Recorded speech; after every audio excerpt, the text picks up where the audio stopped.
While growing up मैं जब देख रहा था कि मेरे आजू बाजू के लोग मुझे पसंद नहीं कर रहे थे, तो ये सोचकर मुझे अपने बिहेवियर में कुछ फंडामेंटल लेवल के ऊपर चेंजेस करने की जरूरत महसूस हुई। कुछ लोगों को तो मैं बिल्कुल पसंद नहीं आता था।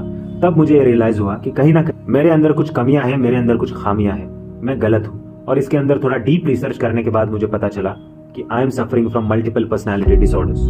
मेरे अंदर 3 से ज्यादा पर्सनैलिटीज थी and people would often get shock कि is this the same person we interacted a few moments अगो।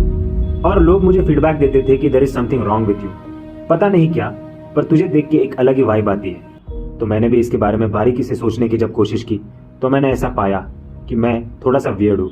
लेकिन मैं ये भी सोचता था कि मेरे साथ ही ऐसा क्यों हो रहा है, क्यों मैं ही वियर्ड हूँ।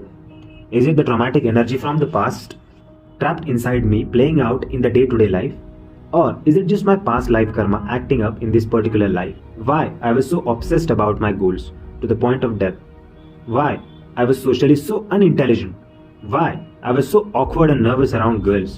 So I had to go into the root cause of this all to really find out what's it that is controlling my behavior.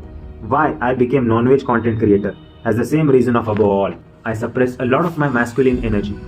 I never let it express itself fully. बचपन में जब मैं अपने आप को express करने की कोशिश करता था तो मुझे काट दिया जाता था, चुप करा दिया जाता था। That's why growing up I was very confused and that confusion was transferred into my adult life. In short, my turbulent childhood was the reason behind all my mental agonies. घर वालों ने सारे के सारे फैमिली के reputation का burden मेरे ऊपर डाल दिया। I was told that my failure is family's failure. ऊपर से ये समाज जिसने मेरी क्रिएटिविटी का गला घोटने में कोई कसर नहीं छोड़ी। इसके बावजूद I never tried to fit in with people, even if it meant isolation for me. चलेगा भाई चलेगा, even if I am alone, लेकिन ये भेड़ चाल वाली जिंदगी मुझे चाहिए ही नहीं। इसलिए मैंने टाइम टू टाइम सभी लूजर से कांटेक्ट तोड़ा ही तोड़ा है। जूनियर कॉलेज हो या ग्रेजुएशन हो, पोस्ट ग्रेजुएशन कोर्स हो, क्योंकि वो लोअर एनर्जी वाइब्रेशन वाले लोग मुझे चाहिए ही नहीं। इनको मैं दूर से राम राम फेंक के मारता हूँ। मैं इन लोगों के बारे में बुरा नहीं सोचना चाहता, लेकिन ऐसे लोग जो जिंदगी में निकम्मे हैं या कुछ करना नहीं चाहते, वैसे लोगों से मैं दूर रहता हूँ। मन, वचन और कर्म से मैं किसी के बारे में बुरा नहीं सोचता, लेकिन I make sure that I always safeguard my interests.